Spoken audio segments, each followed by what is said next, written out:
বিশ্বকাপে ফাইনালে ওঠার লড়াইয়ে সিডনিতে সকালে মুখোমুখি হবে ভারত ও অস্ট্রেলিয়া। অধিকাংশ বাংলাদেশিদের সমর্থন অজিদের দিকে। ইতিহাস রচনা করতে প্রতিজ্ঞাবদ্ধ বর্তমান চ্যাম্পিয়ন ভারত, বললেন রোহিত শর্মা। স্বাগতিক সমর্থকদের সুবিধা নিয়ে ভারতকে হারাতে চায় অজিরা, জানালেন অধিনায়ক ক্লার্ক। এবং আন্তর্জাতিক প্রীতি ফুটবল ম্যাচে আর কিছুক্ষণ পর মাঠে নামছে বিশ্ব চ্যাম্পিয়ন জার্মানি ও এশিয়ান চ্যাম্পিয়ন অস্ট্রেলিয়া।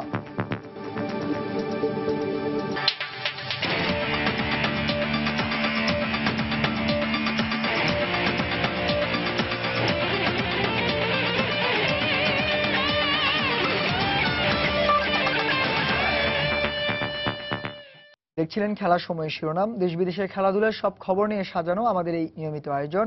আর আয়োজনে আপনাদের সঙ্গে আছি আমি শান্ত বিশ্বাস। দর্শক, ৭১-এ ২৫ মার্চ কাল রাতে পাকিস্তানি হানাদার বাহিনী দেশব্যাপী হত্যাযজ্ঞ চালিয়েছিল। সেই ঘটনার স্মরণে রাজধানীর বিভিন্ন এলাকায় পালন করা হচ্ছে নানা কর্মসূচি। খেলার সময় যাওয়ার আগে আমরা চলে যাচ্ছি সেসব আয়োজনে।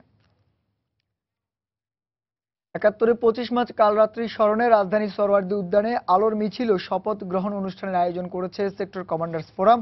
সেখানে আছেন আমাদের রিপোর্টার সামিউল মুহিত। সরাসরি চলে যাচ্ছি তার কাছে।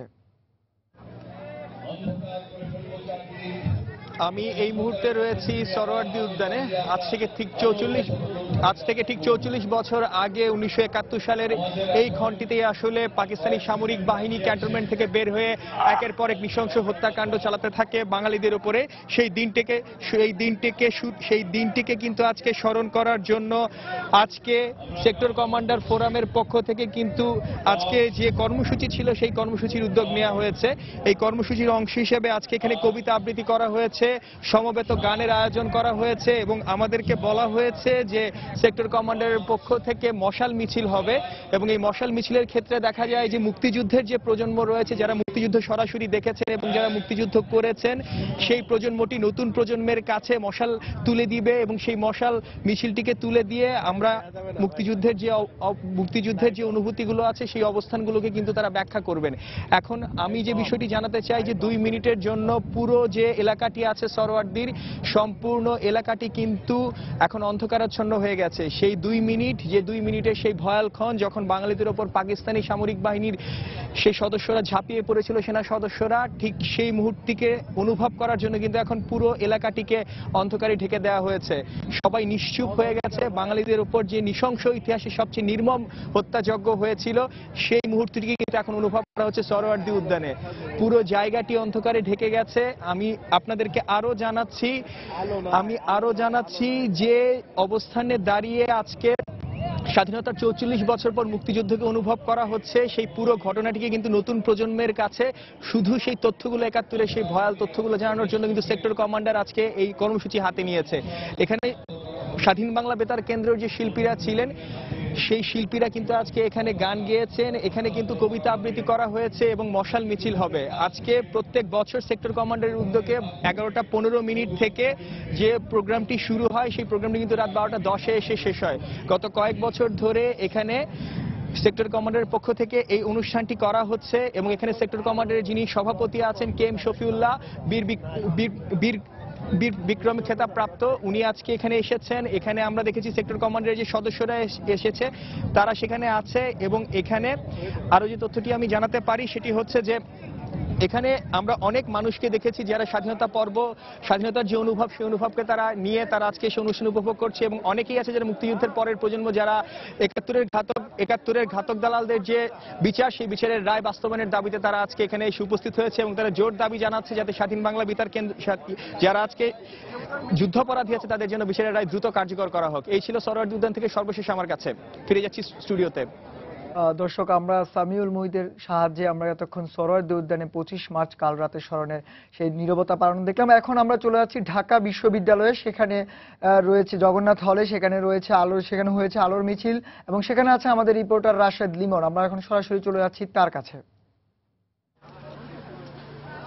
যেমনটি আপনি বলছিলেন ঢাকা বিশ্ববিদ্যালয়ের জগন্নাথ হলে আসলে এই মুহূর্তে জগন্নাথ হলে কিছুক্ষণ আগে যেমনটি ছিল যে ঠিক 12টা বাজার সাথে সাথে এই যে 1971 সালের এই দিনটিতে যে অপারেশন সার্চলাইট নামে যে বর্বরতা চালানো হয়েছিল পাকিস্তানি হানাদার বাহিনীর পক্ষ থেকে সেই মুহূর্তটিকে বা সেই ক্ষণটিকে স্মরণ করার জন্য আসলে আমরা দেখেছিলাম যে কিছুক্ষণ আগে ঠিক 12টা বাজার সাথে সাথে পুরো 2 মিনিট জুড়ে পুরো এই যে জগন্নাথ হলের পুরো এলাকা কিন্তু একদম অন্ধকারে নিমজ্জিত ছিল এবং সেই সময়টিতে সব আলো বন্ধ ছিল এবং সবার হাতে আমরা দেখেছি কেবলমাত্র মোমবাতির যে নিভু নিভু আলো সেই আলোগুলো জ্বলছিল এবং সেই এই যে 12টা বাজার পরে যে কর্মসূচি শুরু হয়েছে এই কর্মসূচির আওতায় আসলে এখানে যারা এই যে ঢাকা বিশ্ববিদ্যালয়ের ছাত্ররা তারা এই যে জগন্নাথ হলে যে স্মৃতিসৌধটি রয়েছে এই স্মৃতিসৌধে তারা স্মৃতিসৌধের বেদিতে তারা মোমবাতি জ্বালিয়ে সেই সব শহীদদের শ্রদ্ধাভরে স্মরণ করছেন এবং শুধু আমরা একটা জিনিস দেখেছি যে মূল কর্মসূচি এখন শুরু হলেও আমরা কিন্তু দেখেছি যে সেই রাত সন্ধ্যার পর থেকেই আসলে মূলত বিভিন্ন শ্রেণী পেশার মানুষ আবাল বৃদ্ধ বনিতা সব বয়সী মানুষ আসলে আমরা দেখেছি তারা এখানে এসেছে তারা শুধুমাত্র এই শহীদদের স্মরণ করতে এবং এই শহীদদের দ্বারা যাদের মহান আত্মত্যাগের বিনিময়ে আজ আমরা স্বাধীন সার্বভৌমত্ব একটা দেশ পেয়েছি বাংলাদেশকে পেয়েছি সেই শহীদদের স্মরণ করতে তারা কিন্তু মোটেও কার্পণ্য বোধ করছেন না আমরা দেখেছি যে বিভিন্ন শ্রেণী পেশার মানুষ সাধারণ মানুষের পাশাপাশি বিভিন্ন সংগঠনের পক্ষ থেকে কিছুক্ষণ আগে আমরা দেখেছি গণজাগরণ মঞ্চের পক্ষ থেকে ডক্টর ইমরান সরকার এসেছিলেন এবং আমাদের এই ঢাকা বিশ্ববিদ্যালয়ের ভিসি অধ্যাপক আমশ আরেফিন সিদ্দিকী তিনি এর মধ্যে এখানে উপস্থিত আছেন এবং তারা সবাই আসলে এই মোমবাতি জ্বালিয়ে আলোকবর্তিকার মাধ্যমে সেই সব শহীদদের শ্রদ্ধা করছেন যাদের মহান আত্মত্যাগের বিনিময়ে আজ আমরা এই স্বাধীন বাংলাদেশকে পেয়েছি তো এই ছিল এখনকার মতো আমার কাছ থেকে জগন্নাথ হল থেকে সর্বশেষ দর্শক আসলে 25 মার্চ কাল রাত বাঙালির জীবনে আসলে বড় একটা অধ্যায় এবং সেটি ভুলতে পারে না বাঙালি যেমন আমরা দেখলাম যে সরোয়ার্দী এবং আমাদের জগন্নাথ হল এখন আমরা চলে যাচ্ছি শহীদ পুলিশ সদস্যদের স্মরণে যেখানে রাজারবাগ পুলিশ লাইনে চলছে সম্মিলিত সাংস্কৃতিক জোটের প্রতি পর্যটন সেখানে আছেন আমাদের রিপোর্টার তাফসির বাবু হ্যাঁ এখানে আসলে একটা ব্যতিক্রমী অনুষ্ঠানে আমরা দেখতে পাচ্ছি রাজারবাগ পুলিশ লাইনসে এখানে যেটা হয়েছে যে ঢাকা মেট্রোপলিটন পুলিশ এবং বাংলাদেশ পুলিশ সার্ভিস অ্যাসোসিয়েশন এই অনুষ্ঠানটির আয়োজন করেছে যে 25শে মার্চের সেই ভয়াল দিবসকে স্মরণে রেখে এখানে যে পুলিশ সদস্যরা 71 সালে এই দিনে শহীদ হয়েছিলেন তাদের স্মরণে আসলে এই অনুষ্ঠানটির আয়োজন করা হয়েছে এখানে সন্ধ্যার পর থেকেই নানা রকম সাংস্কৃতিক অনুষ্ঠান এখানে চলেছে সঙ্গীত নৃত্য এবং আবৃত্তির মাধ্যমে শহীদদের স্মরণ করা হয়েছে আর 12টা বাজার ঠিক 1 মিনিট পরে এখানে যেটা হয়েছে যে আমরা দেখছি যে মোমবাতি প্রজ্বলন করা হচ্ছে এবং মোমবাতি প্রজ্বলনে এখানে আমরা দেখতে পাচ্ছি যে পুলিশের একেবারে ঊর্ধ্বতন কর্মকর্তা যারা রয়েছেন অর্থাৎ পুলিশের আইজি কিংবা ঢাকা মেট্রোপলিটন পুলিশ কমিশনার তারা এখানে রয়েছেন একই সাথে স্বরাষ্ট্র প্রতিমন্ত্রী আসাদুজ্জামান খান কামাল তিনিও এখানে রয়েছেন একই সাথে সাংস্কৃতিক কর্মী শিল্পী সাহিত্যিক তারাও কিন্তু এই মোমবাতি প্রজ্বলন অনুষ্ঠানে এসেছেন এবং মোমবাতি প্রজ্বলন করা হয়েছে আগুনের পরশমণি সেই গানটির সাথে সাথে এবং এখনো গানটি হচ্ছে যারা এখানে আমন্ত্রিত অতিথিরা রয়েছেন এবং পুলিশের কর্মকর্তা এবং পুলিশ সদস্য যারা রয়েছেন সকলেই সেই গানটি একই সাথে গাইছেন এবং প্রজ্বলিত মোমবাতি ধরে আছেন এবং আপনাকে যদি দেখাতে চাই যে এখানে 71 সালে যেসব পুলিশ সদস্যদেরকে হত্যা করা হয়েছিল শহীদ করা হয়েছিল পাকিস্তানি সেনাবাহিনী এখানে যেসব বাঙালি নিরস্ত্র পুলিশ সদস্যদেরকে হত্যা করেছিলেন সেই বাঙালি পুলিশ সদস্যদের স্মরণে এখানে যে স্মৃতিসৌধটি রয়েছে সেখানে কিন্তু প্রচুর মোমবাতি এখানে সাজিয়ে রাখা হয়েছে সেই মোমবাতিগুলো প্রজ্বলন করছেন সেই পুলিশ বাহিনীরই এখনকার যারা উত্তরসূরি সেই পুলিশ সদস্যরা তারা এই মোমবাতিগুলো প্রজ্বলন করছেন এবং শহীদদেরকে সম্মান জানাচ্ছেন আর আমরা যেটা দেখলাম যে আনুষ্ঠানিকভাবে মোমবাতি প্রজ্বলন যেটি অতিথিরা শুরু করেছিলেন সেটি শেষ হয়েছে আর আরেকটি বিষয় বলে রাখি সন্ধ্যা থেকেই কিন্তু এই অনুষ্ঠানের সূত্রপাত এবং আমরা দেখেছিলাম যে সম্মিলিত সাংস্কৃতিক জোট যারা আছে তাদের যে বিভিন্ন সাংস্কৃতিক সংগঠন তারা এখানে একের পর এক সঙ্গীত পরিবেশন করেছে এবং 71-এর সেই গণহত্যা পুলিশের উপর সহ সারা বাংলাদেশের উপর যে গণহত্যা চালানো হয়েছিল সেই শহীদদেরকে তারা স্মরণ করেছেন এবং এর প্রতিবাদ জানিয়েছেন। এবং এখানে কবি আসাদ চৌধুরী কিংবা কবি শামসুর রহমানেরও দুটি চমৎকার কবিতা এখানে আবৃত্তি করে শোনানো হয়েছে, যেগুলো স্বাধীনতা বিষয়কে কেন্দ্র করে এবং শহীদদেরকে কেন্দ্র করে লেখা হয়েছিল। তো মূলত এভাবেই আসলে এখানকার কর্মসূচি চলছে, আরো কিছুক্ষণ চলবে। ঢাকা মেট্রোপলিটন পুলিশের কমিশনার তিনি এখানে বক্তব্য রেখেছিলেন, পুলিশের আইজি তিনি কিছুক্ষণ পরে বক্তব্য রাখবেন এবং স্বরাষ্ট্র প্রতিমন্ত্রী আসাদুজ্জামান খান কামাল তিনিও বক্তব্য রাখবেন। এবং ঘুরে ফিরে এখানকার বক্তব্যগুলোতে যে বিষয়গুলো আসছে যে পুলিশ সদস্যরা কিন্তু প্রথম নির্মমতার শিকার যেমন হয়েছিলেন, তেমনি পুলিশ সদস্যরাই কিন্তু তারা যেটি বলছেন যে পুলিশ সদস্যরাই কিন্তু বিদ্রোহে প্রথম নেতৃত্বটি দিয়েছিলেন। তো এই বিষয়গুলো ঘুরে ফিরে এখানকার আলোচনায় আসছে এবং পুলিশের সেই গৌরব গাথা তারা স্মরণ করছেন এবং যারা শহীদ হয়েছেন তাদেরকেও স্মরণ করছেন। ভবিষ্যতের পথ চলা যেন আরো মসৃণ হয়, আরো গৌরবোজ্জ্বল হয়, সেই প্রত্যাশাই এখানকার সর্বসাধারণ করছেন। ধন্যবাদ তাফসির। আসলে বাঙালি যে স্বাধীনতা আন্দোলন বা বাঙালির যে স্বাধীনতার আন্দোলনে সে 25 মার্চ কাল রাত একটা বড় অধ্যায়, এবং এই অধ্যায় বাঙালি সহজে আসলে ভুলতে পারে না। তাই প্রতি বছর 25 মার্চকে আসলে স্মরণ করে রাখার জন্য বাঙালির নানা আয়োজন চলে। ঠিক আজও ঠিক একই রকম ভাবে বিভিন্ন জায়গায় সে আয়োজন চলছিল। আমাদের রিপোর্টার সেগুলো সরাসরি আপনাদের দেখানোর চেষ্টা করেছে। আর এখন আমরা চলে আছি আমাদের নিয়মিত আয়োজন খেলার সময়। আর দর্শক, আমাদের খেলার সময় ভার্চুয়াল স্টুডিওতে আছেন সহকর্মী সজল মিত্র রিচার্ড। আর আজকের যেমনটা বলছিলেন, আসলে এখান থেকে অর্থাৎ ভার্চুয়াল স্টুডিও থেকে আমি কিছু পরিসংখ্যান নিয়ে অপেক্ষা করছি, আপনার মাধ্যমে সেটি দর্শকদেরকে জানাবো। সজল, আপনি সেখানে থাকেন এবং আমরা আপনার থেকে জানবো। আর একই রকম ভাবে বিশ্বকাপের খুঁটিনাটি নানা বিষয় নিয়ে আলোচনা করতে, বিশ্লেষণ করতে আমাদের স্টুডিওতে উপস্থিত আছেন সাবেক জাতীয় দলের ম্যানেজার ডক্টর আব্দুল মোমিন চৌধুরী। স্যার, আপনাকে স্বাগত আমাদের স্টুডিওতে। স্যার, আমরা আগামীকাল একটা বড় গুরুত্বপূর্ণ ম্যাচ, বিশ্বকাপের সেমিফাইনাল ম্যাচ রয়েছে, সেই ম্যাচ নিয়ে আমরা আলোচনা করব আপনার সঙ্গে। তার আগে একটু আমরা ম্যাচ প্রিভিউটা দেখে আসি যে ম্যাচ প্রিভিউতে কি বলেছিল দুই দল। বিশ্বকাপের ইতিহাসে সেমিফাইনাল থেকে কখনো বিদায় নেয়নি অস্ট্রেলিয়া। আর সিডনিতে গত 35 বছরে মাত্র একবার অস্ট্রেলিয়াকে হারিয়েছে ভারত। এরকম নানা সমীকরণকে সামনে রেখে বৃহস্পতিবার বিশ্বকাপে দ্বিতীয় সেমিফাইনালে মুখোমুখি হবে ক্রিকেট বিশ্বের দুই মোড়ল ভারত ও অস্ট্রেলিয়া। দুদলই দারুণ ফর্মে থাকায় জমজমাট এক লড়াই দেখার অপেক্ষায় আছে ক্রিকেট দুনিয়া। সিডনিতে এই মহারণ মাঠে গড়াবে বাংলাদেশ সময় সকাল 9:30টায়। লড়াইটা ওয়ানডে র্যাঙ্কিং এর শীর্ষ দুই দলের। লড়াইটা বিশ্বকাপের ইতিহাসে সবচেয়ে সফল দল ও বর্তমান চ্যাম্পিয়নের। তাই এমন ম্যাচে ফেভারিট বলা যায় না কোনো দলকে। তবে খেলাটা নিজেদের মাটিতে বলেই স্বাগতিক অজিরা কিছুটা হলেও এগিয়ে থাকবে, কিন্তু ভারত এরই মধ্যে সমীহ আদায় করে নিয়েছে। এবারের টুর্নামেন্টে এখন পর্যন্ত কোনো ম্যাচ হারেনি টিম ইন্ডিয়া। কিন্তু এবার ভারতের প্রতিপক্ষ অস্ট্রেলিয়া। কমাস আগেই এই অজিদের কাছে টেস্ট ও ওয়ানডেতে একের পর এক ম্যাচ হেরেছে ধোনির দল, কিন্তু বিশ্বকাপে দারুণভাবে ঘুরে দাঁড়িয়েছে তারা। টানা 7 ম্যাচ জয়ে ভারতের আত্মবিশ্বাসের পালে নতুন করে হাওয়া লেগেছে। আর কন্ডিশন যেমনই হোক, ব্যাটিং কি বোলিং সব বিভাগেই প্রশংসনীয় পারফর্ম করে যাচ্ছে টিম ইন্ডিয়া। তাই সিডনিতে আগের ম্যাচের অপরিবর্তিত একাদশ নিয়ে মাঠে নামতে পারে ভারত। লড়াইটা সেমিফাইনালের, তাই নিজেদের সবটুকু নিংড়ে দিতে প্রস্তুত ভারত। কারণ এরই মধ্যে তো ভারত হুঙ্কার দিয়ে রেখেছে বিশ্বকাপ ফেরত দেবে না তারা। কিন্তু পরিসংখ্যান কিংবা বিশ্বকাপে এই দু দলের মুখোমুখি রেকর্ড কোনোটাই ধোনিদের পক্ষে কথা বলছে না। ভারতের বিপক্ষে মুখোমুখি 117 লড়াই 67, নিজেদের মাটিতে 42 ম্যাচে 30, আর সিডনিতে 14 ম্যাচের 12টিতেই জয় মাইকেল ক্লার্কের দলের। এই রেকর্ডই বলে দেয় এবারও জয়ের পাল্লা হেলে আছে অস্ট্রেলিয়ার দিকেই। আর এবারের বিশ্বকাপের অন্যতম দাবিদার যে অস্ট্রেলিয়া, তা এরই মধ্যে প্রমাণ করেছেন ওয়ার্নার, ম্যাক্সওয়েল, স্মিথরা। তবে সিডনির উইকেট স্পিনারদের কিছুটা সাহায্য করলেও গুঞ্জন উঠেছে ভারতকে সুবিধা দিতেই এই ম্যাচের জন্য ব্যাটিং সহায়ক উইকেট তৈরি করেছে আইসিসি। তাই পুরো টুর্নামেন্টে দারুণ বল করা স্টার্ক, জনসনরাও প্রস্তুত চ্যালেঞ্জ গ্রহণ করতে। ঘরের মাঠে 1992 বিশ্বকাপ হাতে ওঠেনি অজিদের। এবার সেই আক্ষেপ ঘোচানোর পথে আরো এক ধাপ এগিয়ে যাবে তারা, নাকি মেলবোর্নের টিকিট পাবে ভারত? উত্তর জানতে তাকিয়ে থাকতে হবে সিডনিতে। সাজিদ মুস্তাহিদ, সময় সংবাদ।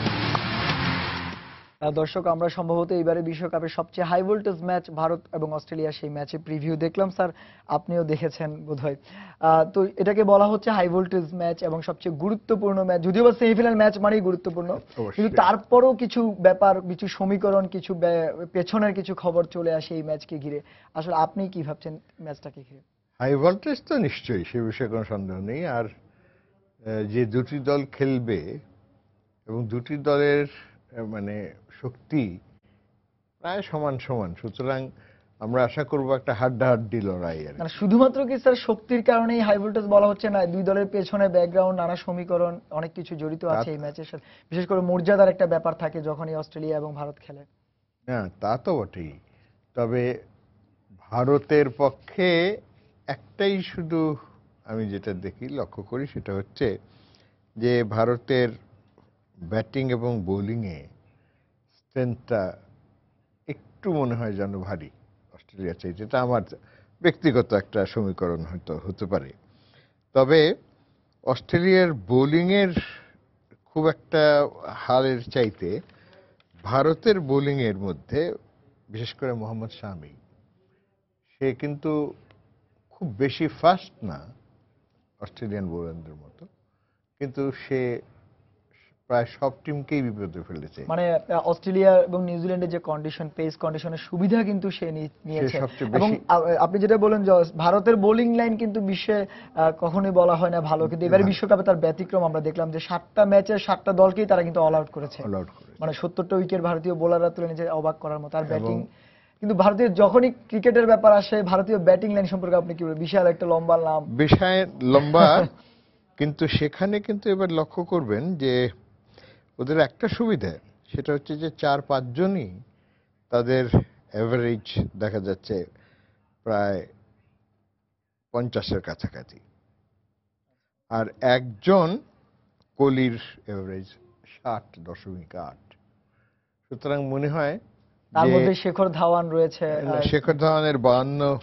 কিন্তু মজার ব্যাপার, আপনি মানে 42 বললেন যে এভারেজ রয়েছে, কিন্তু সেরা 10 ব্যাটসম্যানের মধ্যে আসলে ভারতীয়দের হয়ে শুধুমাত্র শেখর ধাওয়ানে রয়েছে 7 নম্বরে। তো ওই জায়গাটা যদিও বা এভারেজ হচ্ছে, আসলে ম্যাচ উইনিংটা কি বড় বিষয় নাই? হ্যাঁ, তা তো বটেই। শেখর ধাওয়ান ওপেনিং এর সময় একটু অ্যাগ্রেসিভ খেলে, সুতরাং সে যদি দাঁড়িয়ে যায় তাহলে ভারতের প্রথম দিকে রানটা কিন্তু দ্রুত, পাওয়ার প্লের পুরো দ্রুত সুবিধা আসলে এবং নিতে পারে। ভালো হয়।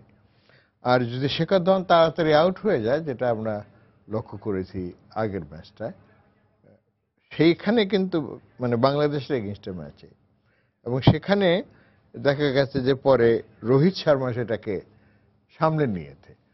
এবং এটাই হচ্ছে ভারতীয় ব্যাটিং লাইন আপের সবচেয়ে বড় শক্তি, যে সামলে নেয়ার লোক অনেকেই আছে। মানে কেউ না কেউ হাল ধরতে পারে। তবে স্যার আজকে কিন্তু ম্যাচ প্রিভিউর আগে বরাবরই যেটা হয়, সাংবাদিক সম্মেলনে কথা বলেন, কিন্তু আমরা মানে ভারতের যে ম্যাচগুলোতে দেখলাম আসলে ওদের অধিনায়ক খুব কমই আসেন। আগের ম্যাচের ম্যান অফ দ্য ম্যাচ যিনি হন তিনিই সাংবাদিক সম্মেলনে ম্যাচ প্রিভিউ দিন আসেন। আজও ঠিক একই রকম রোহিত শর্মা, কিন্তু অধিনায়ক ক্লার্ক এসেছিলেন। আমরা একটু শুনে আসি তারা আসলে কি বলেছে সাংবাদিক সম্মেলনে। অস্ট্রেলিয়ার র্যাঙ্কিং এর 1 নম্বর দল, তাই 1 নম্বর দলের মতোই সেমিফাইনালে পারফর্ম করে অস্ট্রেলিয়ার জয় তুলে নেবে বলে মনে করেন অধিনায়ক মাইকেল ক্লার্ক। অন্যদিকে বড় ম্যাচের চাপ কিভাবে সামলাতে হয় তা জানা আছে ভারতের, তাই অস্ট্রেলিয়ার বিপক্ষে জয়ের ব্যাপারে আশাবাদী রোহিত শর্মা। একই সঙ্গে হাই ভোল্টেজ এই ম্যাচে স্লেজিং হলেও তাতে সমস্যা হবার কথা না বলেই মনে করেন তিনি। ম্যাচের আগে সংবাদ সম্মেলনে এইসব কথা বলেন তারা। which will be entertaining cricket. So I think বিশ্বের 1 নম্বর দল আমরা, ভালো পারফর্ম করছি বলে আমাদের নিয়ে সবার অনেক আশা।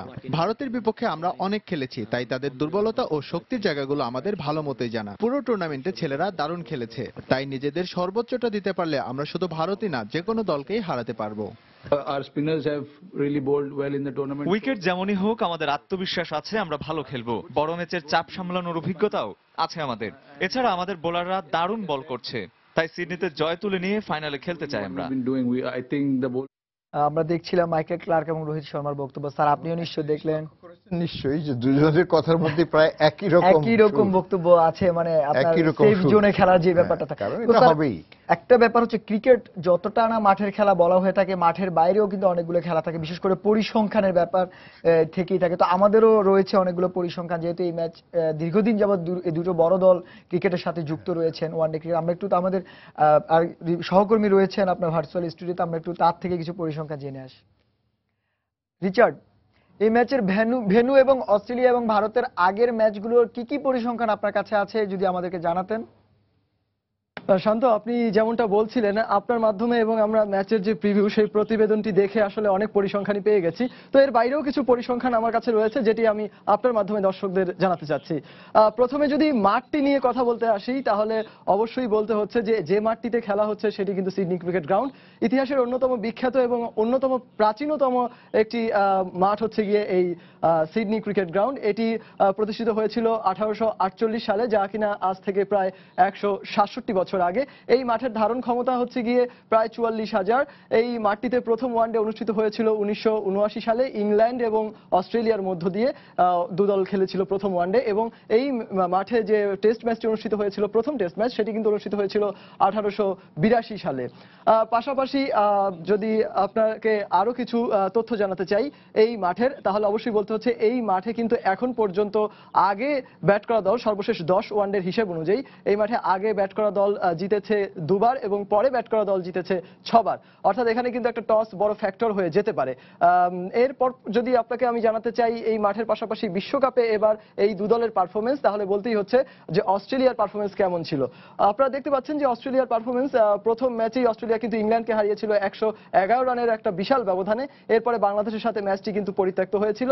তারপরের ম্যাচে তারা নিউজিল্যান্ডের কাছে 1 উইকেটে হেরেছিল এবং তারপরের ম্যাচে আফগানিস্তানকে 275 রানে তারা হারিয়েছিল, যেটি কিনা ওয়ানডে ইতিহাসের সবচেয়ে বড় ব্যবধানে জয়।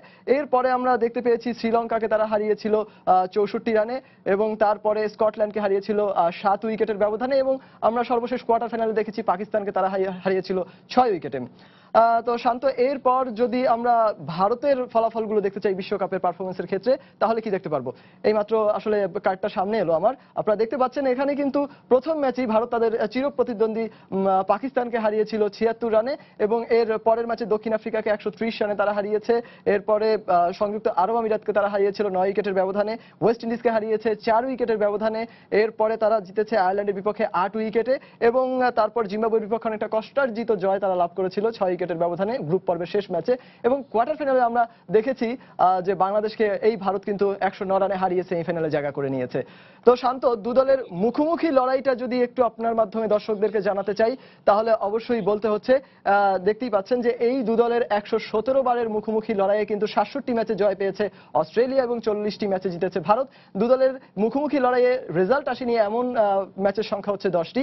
আর বিশ্বকাপের পারফরমেন্সের দিক থেকে বলতেই হচ্ছে 10টি ম্যাচে ভারত এবং অস্ট্রেলিয়া মুখোমুখি হয়েছে, যেখানে আমরা দেখতে পাচ্ছি যে 7টি ম্যাচে অস্ট্রেলিয়া এবং 3টি ম্যাচে কিন্তু ভারত জয়লাভ করেছে। ম্যাচের রেজাল্ট আসেনি এমন কোনো ম্যাচই আসলে বিশ্বকাপে দেখতে পাইনি।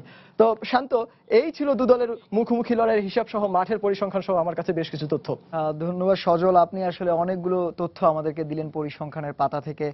স্যার, আপনিও নিশ্চয়ই দেখেছেন ব্যাপারগুলো। তবে স্যার, একটা ব্যাপার কিন্তু এটা সত্য, যেটা দেখলাম আমরা পরিসংখ্যানে, সবকিছুতে এগিয়ে রয়েছে অস্ট্রেলিয়া। তো এই অস্ট্রেলিয়াকে আসলে আপনি এবারে বিশ্বকাপে মানে পরিসংখ্যানের অস্ট্রেলিয়া এবং মাঠের অস্ট্রেলিয়া ভুললে চলবে না যে এই টুর্নামেন্টেই অস্ট্রেলিয়া নিউজিল্যান্ডের কাছে 151 রানে অল আউট হয়েছিল। তার মানে যদিও বা সেটাকে বলা হচ্ছিল অস্ট্রেলিয়ার পক্ষ থেকে দুর্ভাগ্যজনক। না, দুর্ভাগ্যজনক হারলে তো সবসময় দুর্ভাগ্যজনক। তবে সেখানে ঘটনাটা যেটা ঘটেছিল সেটা হচ্ছে যে টসে জিতে ব্যাটিং নিয়েছিল এবং নিউজিল্যান্ড বোলাররা সেই সিমিং কন্ডিশনটাকে ব্যবহার করেছে, যার ফলে অস্ট্রেলিয়া কুপকাত হয়েছে। তবে স্যার, মানে আগামীকালকে যে ম্যাচটা রয়েছে, টস ফ্যাক্টর হবে এই কারণে যে আগামীকাল কিন্তু বৃষ্টির সম্ভাবনা রয়েছে সিডনিতে, আমরা যেটুকু ওয়েদার রিপোর্টে যেটা জেনেছি। তো দর্শক, আমাদের আগেই জানিয়েছি আমাদের ভার্চুয়াল স্টুডিওতে রয়েছে আমাদের সহকর্মী সজল মিত্র রিচার্ড। এই অস্ট্রেলিয়া এবং ভারতের যখন ম্যাচ হয় তখন আসলে দুই দলের কয়েকজন ব্যাটসম্যান বোলারের নাম চলে আসে যারা আসলে তারকা হয়ে উঠতে পারেন। তো এরকম কয়েকজন ব্যাটসম্যান বোলারের তথ্য যদি আপনি আমাদেরকে জানাতেন তাহলে আমরা জন্য অ্যানালাইসিস করাটা খুবই সহজ হতো। শান্ত, আসলে আপনি যেমনটা বলছিলেন অবশ্যই সেরকমটা হতেই পারে, কারণ অস্ট্রেলিয়া ভারত একটি বড় ম্যাচ, বিগ ম্যাচে আসলে প্রেশার নেন বড় বড় তারকারাই। সেরকমই কিছু আসলে ব্যাটসম্যান এবং বোলারের তালিকা আমার কাছে রয়েছে। সবার আগে আমি যার কথা বলবো সেটি হচ্ছে অস্ট্রেলিয়া দলের আসলে নির্ভরযোগ্য ব্যাটসম্যান কে হতে পারেন। তো সেক্ষেত্রে আমরা দেখতে পাচ্ছি ডেভিড ওয়ার্নারকে।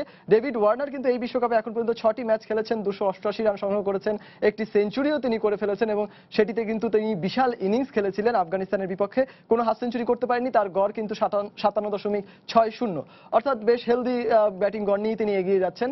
যদি আমরা এর অ্যাগেনস্টে ভারতীয় দলের ব্যাটসম্যানকে দেখি তাহলে সেক্ষেত্রে কিন্তু শিখর ধাওয়ান, যিনি কিনা এই বিশ্বকাপে আপনারা দেখতেই পাচ্ছেন সর্বোচ্চ রান সংগ্রহের তালিকায় 7ম স্থানে আছেন। তিনি কিন্তু 367 রান সংগ্রহ করেছেন, খেলেছেন 7টি ম্যাচ, 2টি সেঞ্চুরি করেছেন, 1টি হাফ সেঞ্চুরি করেছেন এবং তার অ্যাভারেজটা হচ্ছে গিয়ে 52.43, অর্থাৎ তিনিও কিন্তু বেশ স্বাস্থ্যবান একটা গড় নিয়ে এগিয়ে যাচ্ছেন।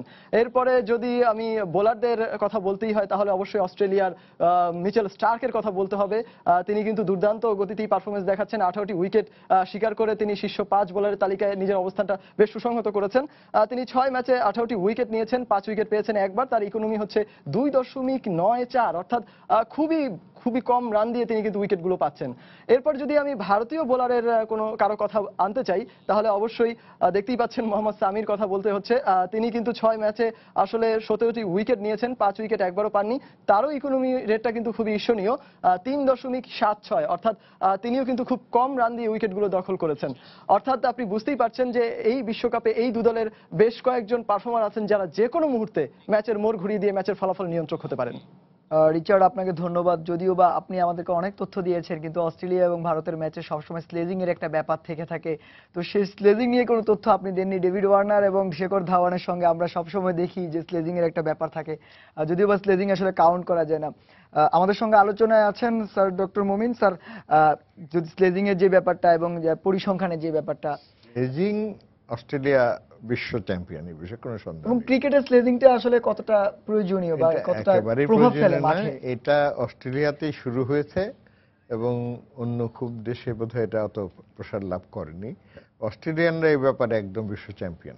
কিন্তু স্যার স্লেজিংটাকে আসলে ম্যাচের উত্তাপ থেকে কি বেরিয়ে আসে উত্তাপ কিনা? থেকে জয়ের না, একটা এটা স্পৃহা হচ্ছে একটা সাইকোলজিক্যালি বিপক্ষকে মানে ঘায়েল করার একটা, বিপর্যস্ত করার একটা, কনসেন্ট্রেশনটাকে নষ্ট করার জন্য।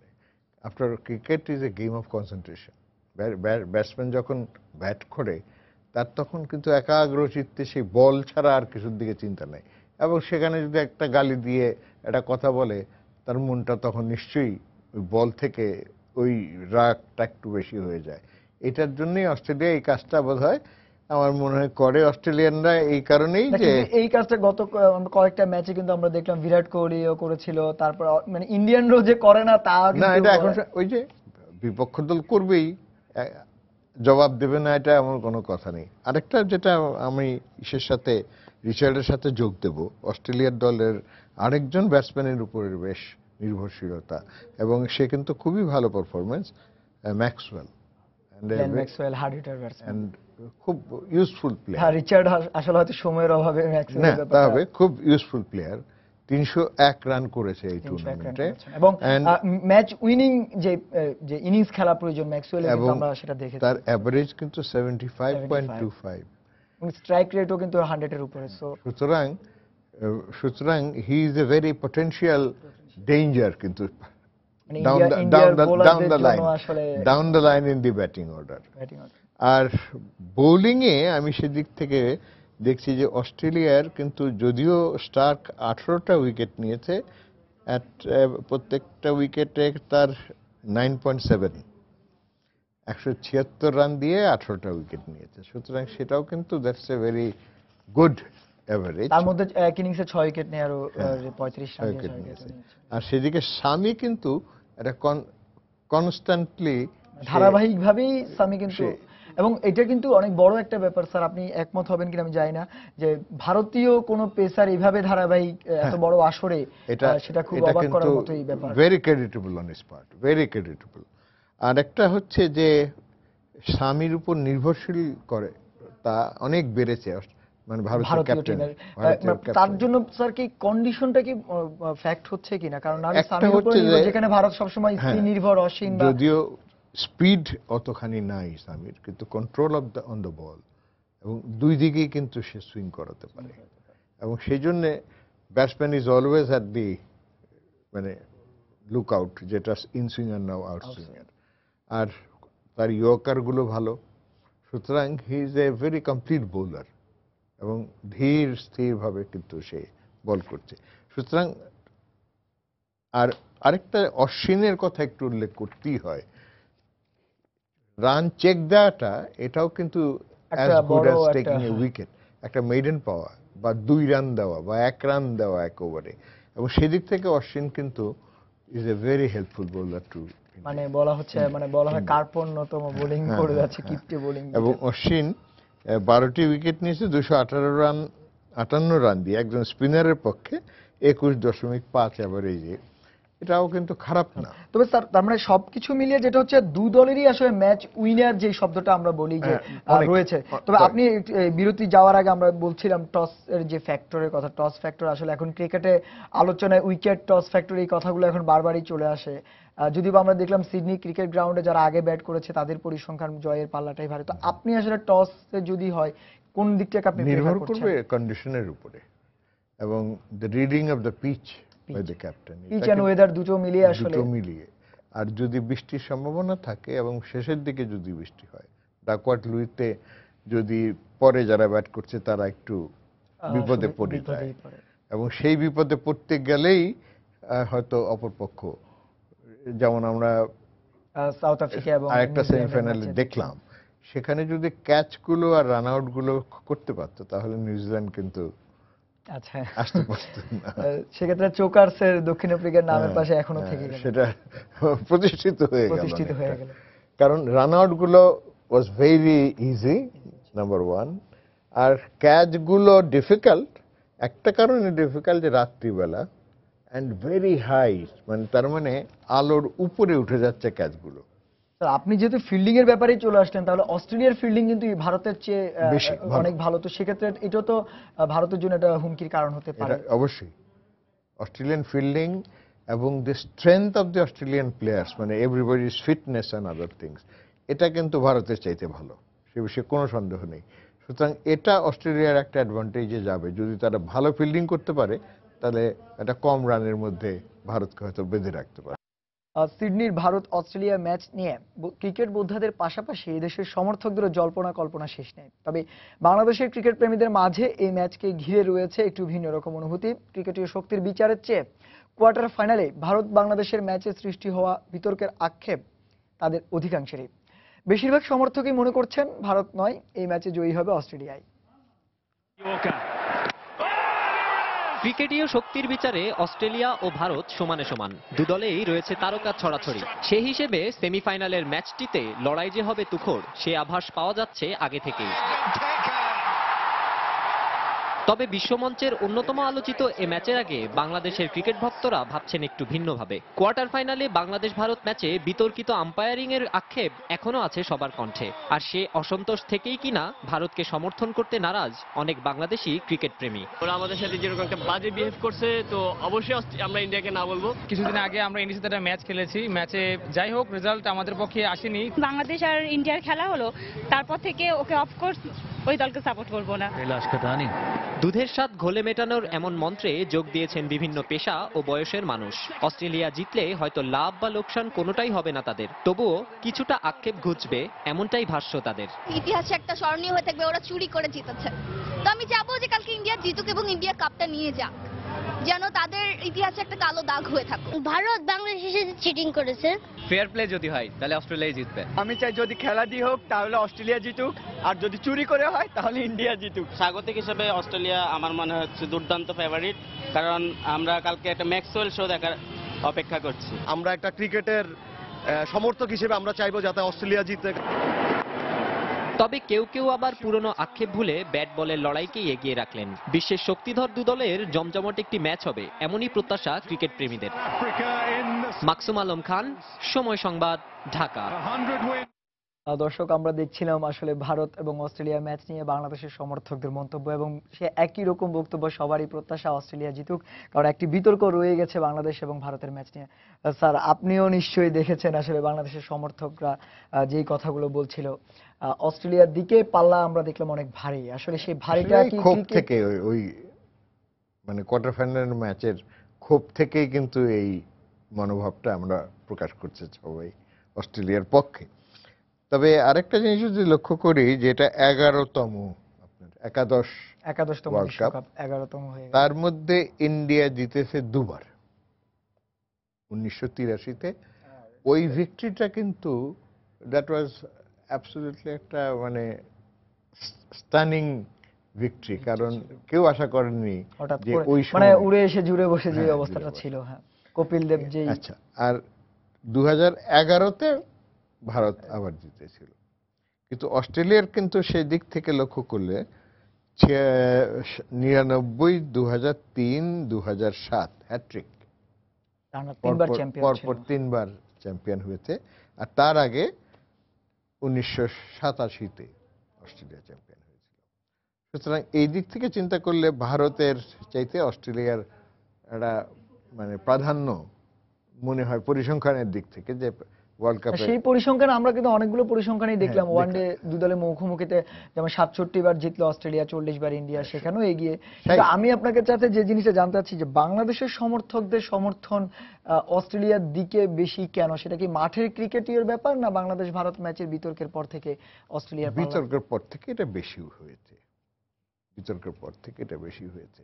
তা না হলে আগে কিন্তু ভারতের প্রতি একটা সমর্থন সবসময় ছিল, যখন তবে এই যে বিতর্ক, ক্রিকেটে যে বিতর্ক, এবং অনেক একজন দর্শক বলছিলেন যে যদি ফেয়ার প্লে হয় তাহলে এত বড় আসর আইসিসির মানে বিশ্বকাপের মতো আসরে এই ফেয়ার প্লে হয়, মানে এই যে দোদুল্যমান অবস্থা কেন হবে? এখানে তো ফেয়ার প্লে হওয়াই উচিত।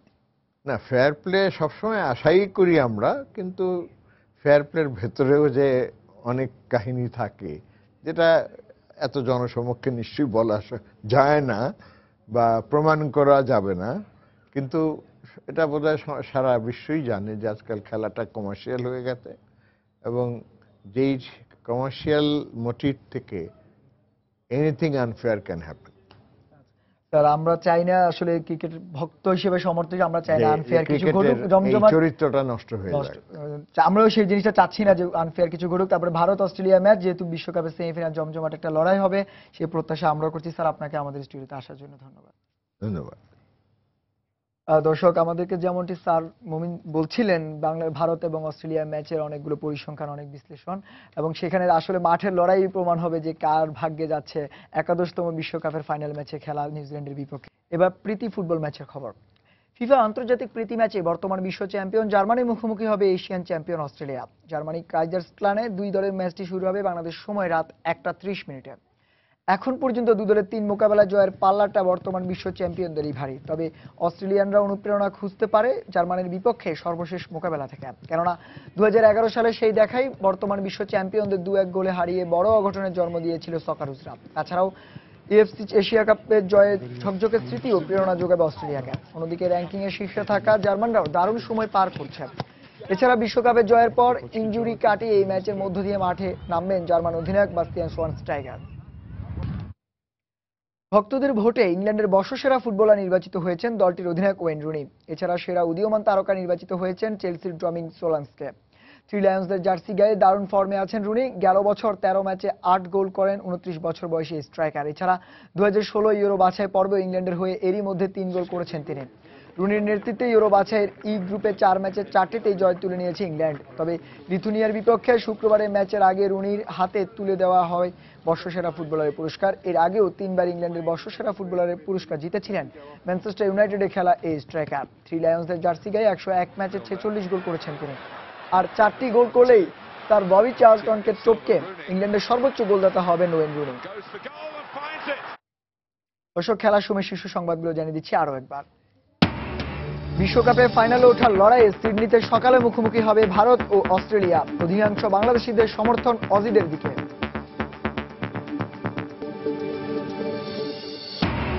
ইতিহাস রচনা করতে প্রতিজ্ঞাবদ্ধ বর্তমান চ্যাম্পিয়ন ভারত, বললেন রোহিত শর্মা। স্বাগতিক সমর্থকদের সুবিধা নিয়ে ভারতকে হারাতে চায় অজিরা, জানালেন অধিনায়ক ক্লার্ক। এবং আন্তর্জাতিক প্রীতি ফুটবল ম্যাচে আর কিছুক্ষণ পর মাঠে নামছে বিশ্ব চ্যাম্পিয়ন জার্মানি ও এশিয়ান চ্যাম্পিয়ন অস্ট্রেলিয়া।